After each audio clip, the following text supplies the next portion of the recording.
Hello, I will give brief overview of social media review generator. You can make Facebook, Instagram, TikTok comments, tweets, and website reviews.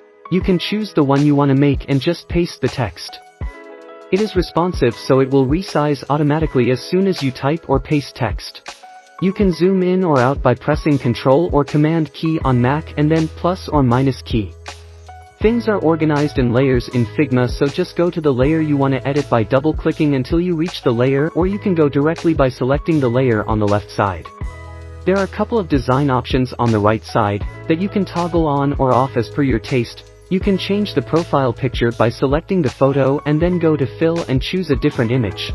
You can duplicate the reviews by pressing Alt or Option key on Mac and then drag the review. You can export and scale up all the reviews at once.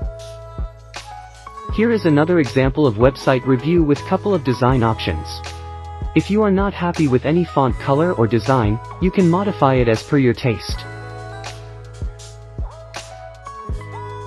Though don't scale or stretch any review manually, as it will change the spacing between elements. Hope you will like this tool and it will help you to speed up your ad design workflow.